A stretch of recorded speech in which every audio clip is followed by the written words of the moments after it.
Grabe yun. Kasi, mamugas ang kamay mo. Sorry ko.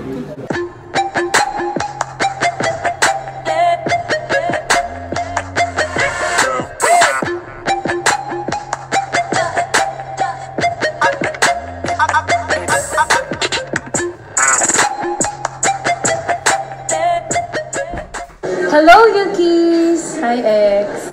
Napakinggan nyo na ang OFW story ko, and this time, kay Ate Mitch naman, marami sa inyo iniisip na ang heartbreak ay para lang sa mga karelasyon nyo, sa jowa nyo. But the real thing is, meron din tayong heartbreak kapag malayo sa pamilya, nagiging stranger ka na sa family mo, sa friends mo, nawalan ka ng mahal sa buhay. Kung paano nyo sinabaybayan yung daily routine ko, sana ganun nyo din subaybayan ang kanyang heartbreak story. Habang kami ay kumakain, meron kami dito Taiwanese food, tapos ramen, chicken, may dessert, syempre, Pilipino tayo, may rice, and pickles. Tara na, makinig na kayo ha. Itadakimasu! So, kagaya nga ng sinabi ni Noreen, itong story na to ay puno ng heartbreak. Ready ka na ba? Kasi ako parang tinatanong ko din yung sarili ko, ready na ba akong i-share? Actually, hindi ako mahilig magkwento ng mga pinagdadaanan ko, ng mga problema ko. Piling tao lang yung mga pinagkakatiwalaan ko dito. Alam ko na makikinig without judgment. Isip namin na i-share sa inyo yung story ko para ma-motivate kayo pag nawawala na kayo ng pag-asa, ma-inspire kayo kapag pinagdadaanan nyo rin yung same problem na pinagdaanan ko, and palakasin yung loob nyo kung gusto nyo rin maging OFW. 4 na heartbreak yung pinagdaanan ko dito sa Japan. Ang dami, di ba? Sunod-sunod pa. Una, nung umalis ako, as you all know, I'm a single mom. Kaya ako umalis kasi ang dami kong pangarap para sa amin ng anak ko. Pero ang hirap pala, yun yung first time na magkakaiwalay kami. Nasa transition stage pa lang yung edad niya. Yun yung habol ng habol sa parent. Gusto lagi kang kasama. Yung scenario namin sa airport bago ko mag-check-in, nakikita ko sa mukha niya, hindi niya alam yung nangyayari. Hindi siya aware anong meron, bakit papasok si mama dun, bakit hindi ako kasama. First heartbreak ko kasi nagkalayo kami. Kaya lang, ang dami kong gustong gawin, ang daming bagay na gusto kong maranasan niya na hindi ko naranasan dati. Na alam ko, kapag nagstay ako sa Philippines, kasweldo ko, hindi ko kaya. Nung first 2 months, ayaw niya akong kausapin. Gusto ko na umuwi.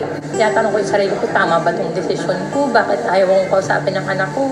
Galit kaya siya? Tindahan niya kaya yung mga nangyayari?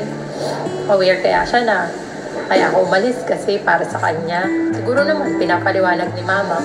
Pero syempre sa ganong age, hindi pa rin niya fully naiintindihan ng lahat. Ang alam niya lang, nag-work si mama sa Japan.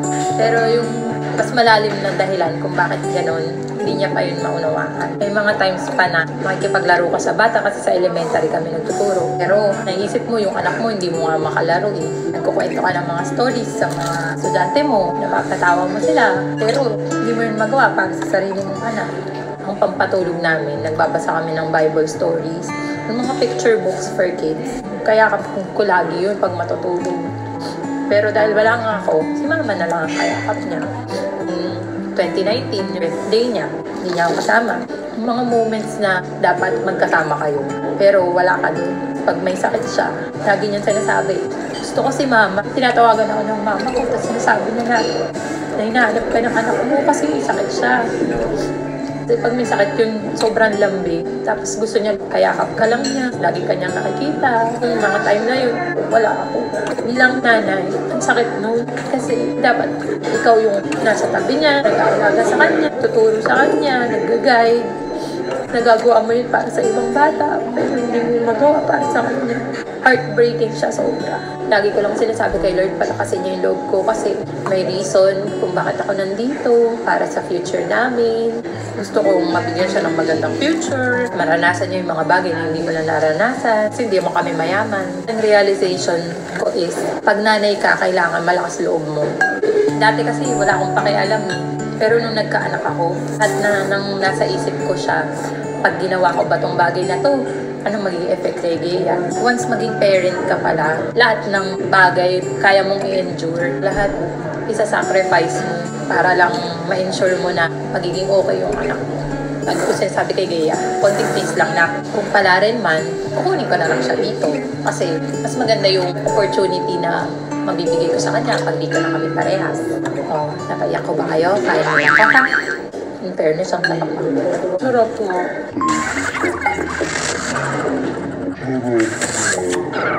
Apat yun nakaisip lang tayo.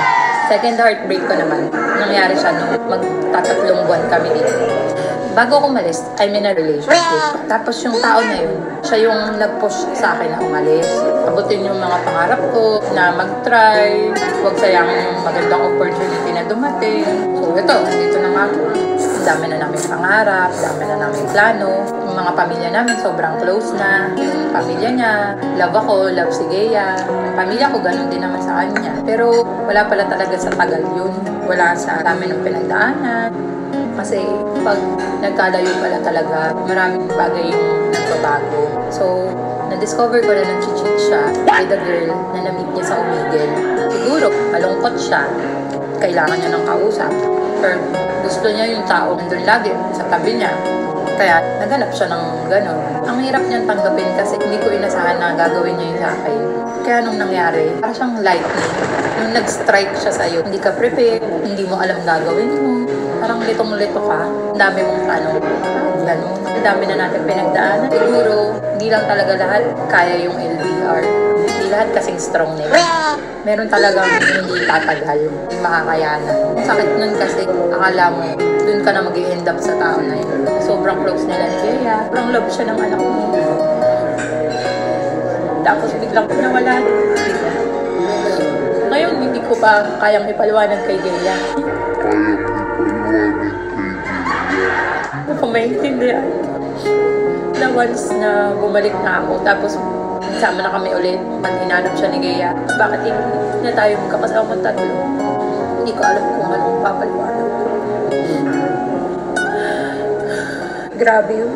Kasi, kung gustong kamayan ako, so, nag-a-adjust pa lang ako dito. Tapos, doon nangyari, hindi ako nakakatulog, hindi ako nakakakain. Kahit ako yun. Nakita niya pa ako sa banyo, no? Iyak lang ako ng iyak. Kasi tinatanong ko, bakit naman ngayon pa? Kung kailan mag-isa ako dito, although kasama ko siya, I mean, wala akong relatives, wala akong family. Yung sister ko kasi malayo din naman dito, kahit nandito siya. Naapektuhan yung trabaho ko kasi syempre pag ganun, wala ka sa sarili mo. Yung mga co-teachers ko, tinatanong bakit umiiyak si Michelle Sensei? Problema ba siya? Mabot pa nga sa point na yung Japanese English teacher namin, napagalitan niya ako kasi lagi akong nakatutok sa cellphone ko. Kasi nga mini-message ko yung ex ko. Totoo pala yung nakatulog sa gabi sa kaisip. Magigising ka na lang sa madaling araw, alas 2, alas 3. Tapos iiyak ka na naman. Isisi mo yung sarili mo. Sa'yo ba yung pagkukulang? Ikaw ba may mali? Baka kung hindi ka umalis, hindi ganun. Tapos nagkasakit ako. Nung kahit anong kainin ko, sumasakit yung tiyan ko. Kahit uminom lang ako ng tubig, nung month na yun, may demo kami. Yung teaching demo dito, hindi kagaya sa Pilipinas. Ilan yung 70 teachers ang manonood sa klase mo. Grabe yung pressure. Pero awa ng Diyos, nairaos naman namin. Pumunta siya dito, tapos nagka-ayos kami. Ma-report siya. Nagmahal lang po. Ginawa niya lang din ulit. Inulit niya lang din yung kakamali niya. Sa ibang babae naman. Yung realization ko dun is, bago ka magmahal ng iba, mahalin mo yung sarili mo ng sobra-sobra. Kasi pagka nawala yung tao na yun, buo yung mundo mo, tas ang hirap bumangon. Paano ka naka-move on? Pag sobrang down ko na, yung mapapaiyak na ako, sasabihin niya sa akin, okay ka lang ba ate? Tapos magpapatawa siya. Kapag hindi ako kumakain, hindi ako natutulog, pinapagalitan niya rin si mama. Lagi niya sinasabi, kaya mo yan na, pabayaan mo na, baka may planong iba si Lord sa'yo. Tandaan mo, lahat ka nasa Japan, para saan lahat ng ginagawa mo, mag-focus ka lang, magiging okay din ang lahat. Kasi yun, lagi lang din ako nagsisimba. Pag nagpatalo ako sa mga problemang pinagdadaanan ko, ano na yung anak ko?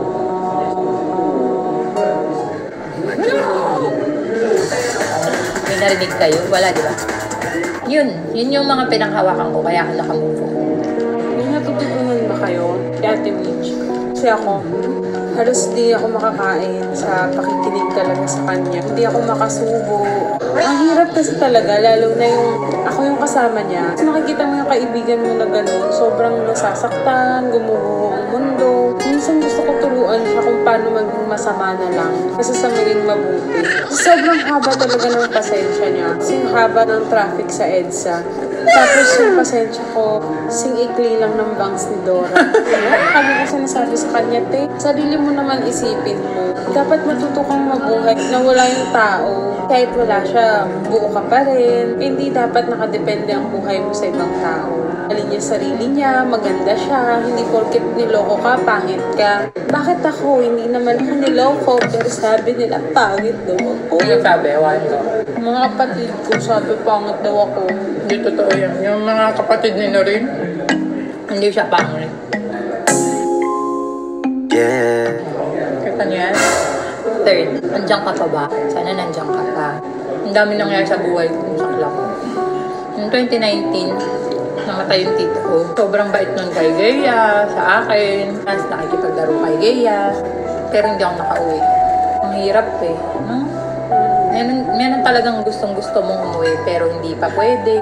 Hindi mo pa kaya. Hindi naman piso lang ang airfare. Ang dami kong regrets kasi hindi ko man lang siya nakita for the last time. Ang huling kita ko kay tito, sobrang okay niya pa. Tapos biglang, ay wala na siya.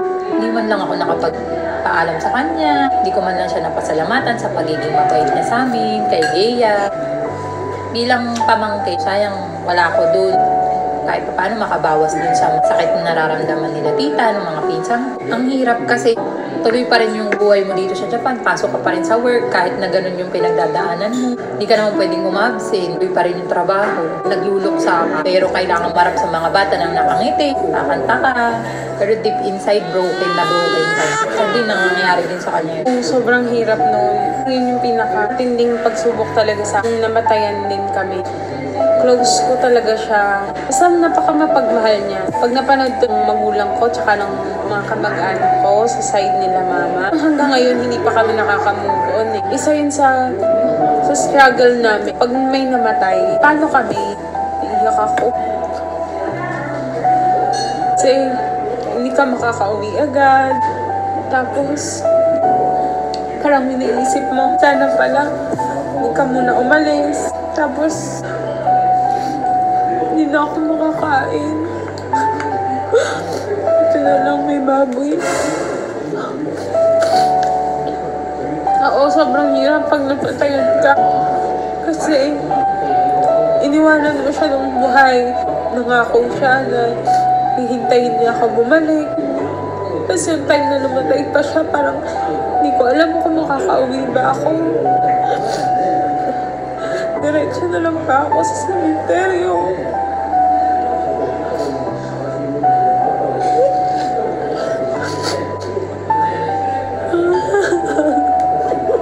Masarap yung baboy.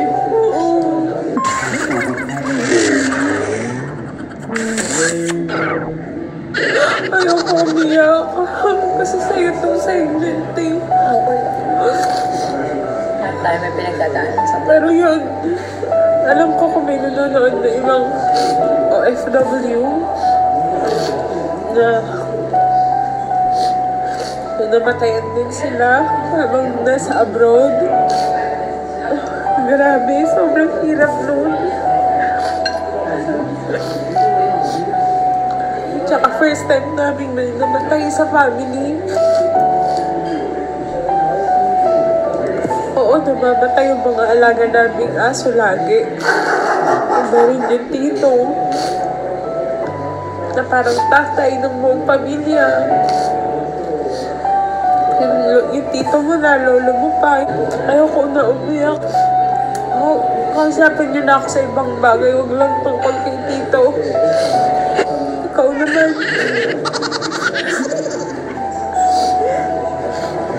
Fourth and last, yung pinakamahirap sa lahat.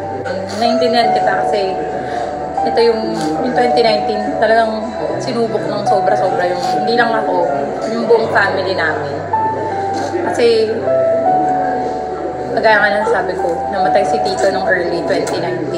Tapos, after nun, na-diagnose naman yung kuya ko with kidney failure and may problem din siya sa lungs, yung liver niya din, may problema din. Sobrang biglaan din nun kasi sobrang sigla naman ang kuya ko. Athletic kasi yun, mahilig siya mag-basketball. Tapos, outgoing siya, hindi siya yung tipo ng tao na nakamukmuk lang sa isang sulok. Hindi. So, nung nalaman namin yung sakit niya, kami lahat nagtulong-tulong para ipagamot siya, pa-check up siya, yung mga gamot niya mabili, ganyan. Nung nagkasakit si kuya, parang naging sobrang close nung family namin. Kasi yung mga may tampuhan, nagkaayos, yung mga hindi nag-uusap na. Nagtulong-tulong talaga kami. Kasi nga, kakawala lang na ito ko. Tapos ngayon, si kuya naman yung may sakit. Hindi ka pa nakaka-move on dun sa isang nawala.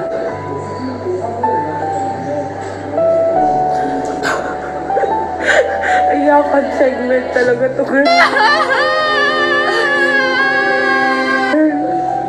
Tapos, hindi siya pang-vlog. Hindi pang-vlog. Tapos nung early October, nawala din yung kuya. Nawala din si October. Nakaiyak. Pero maganda siya. Baka naiyak ko lang sila. Pero okay din yun. Yung time na yun, magpa-birthday ako, hindi ko gusto mag-celebrate. Kasi, anong isa-celebrate mo? Wala yung isang kapatid niya. Yung, hindi kasi kami lagi nagkakasundo eh. Pero yung last message niya sa akin, sabi niya, Michelle, pasensya ka na nga kung lagi kitang naaway dati. Pasensya mo na si kuya ko, hindi tayo lagi nagkakasundo. Tapos nag-thank you siya kasi tinutulungan ko siya sa pagpapagamot niya. Ko nakita talaga na nagsisisi na si kuya sa mga pagkakamali niya. Hindi kasi yung nagsusorry eh. Pero sa akin nagsusorry siya. Handa ko pa, ang dami yung plano.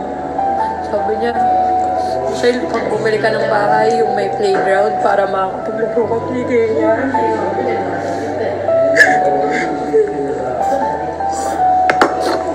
Favorite tito yun ni Gayo. Kahit anong gusto ni Gayo, binibigay niya.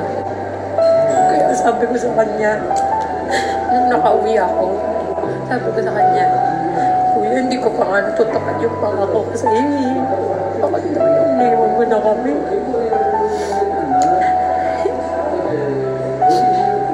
Ngayon, kahit nung umuwi tayo noong December, hinahanap ko pa rin kaya siya. Oo, kakain na tayo. Saan na si Kuya? Tapos, doon lang magsisink in sa amin na wala na pala si Kuya. Tapos tatahimik na kami lahat. Kasi sobrang miss na namin siya. Sobrang sarap kasi magluto nun eh.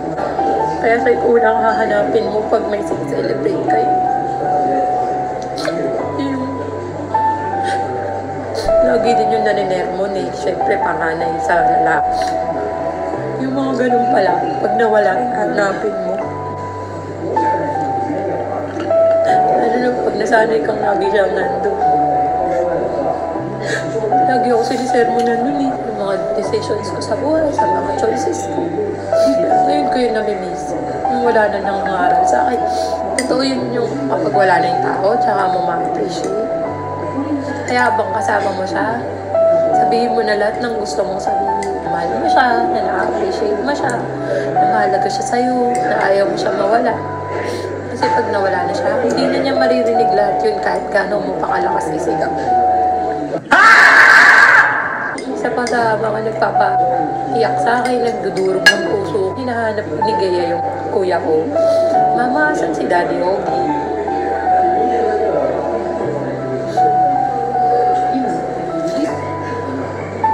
Tapos hindi mo alam kung anong sasabihin mo sa sa kanya. Tapos iiyak ba din si Gea? Maswerte ako kasi nakauwi ako nun eh. Diba? Pero paano yung mga hindi nakakauwi agad? Kapag mahal sa buhay yung nawala, alam mong hindi na babalik. Marirealize mo na dapat pahalagahan mo lahat ng taong meron ka. Kaibigan, magulang, kapatid. Lahat yun, mabibigyan mo ng halaga. Mas mamahalin mo. Kasi alam mo na yung pakiramdam ng mawalan ng taong mahal mo eh. Tapos mas lalo kang magpupursige sa buhay mo para doon sa mga taong naiwan. Kasi kulang na kayo. Siguro ito yung plano ni Lord para maging strong tayo para sa mga taong mahal natin, sa family natin. Mas abutin natin yung mga pangarap natin, mas magpursige tayo. Hindi na ako nakakain. Pero kita nyo naman, ang dami ng pinagdaanan ko. Dito pa din ako. Hindi ako nag-give up. Mas matatag. Mas pinalakas ng mga pinagdaanan ko. May mga bagong aral. Kasi syempre lahat ng pinagdaanan may lessons naman yan. And mas handa na. Bring it on. Sige. Siguro yun yung gusto ni Lord. Para mas maging better person ako. And sana, yung mga ginagawa ko, maging inspiration sa anak ko or sa mga taong kilala ko na wag din mag-give up kahit gaano kahirap yung pinagdadaanan. Kung akala nyo yun na yung end, hindi. Yung palang yung simula. Kasi mas mahirap pa yung mga darating. So, ayun nga, Yukis. We hope may natutunan kayo sa aming OFW story for today. Ginawa namin yung segment na to para ma-motivate kayo, para ma-inspire kayo, and most of all, para ma-prepare kayo, lalo na kung gusto nyo talaga magpunta dito sa Japan o kahit saan, basta gusto nyo mag-work as OFW. Pasensya na kayo ha, nadala talaga kami ng emosyon. Halos hindi na kami makakain talaga. Pero, yan, thank you kasi sinubaybayan nyo hanggang dito. Kaya nyo yan, pakas loob lang. Go mga yun. Bye!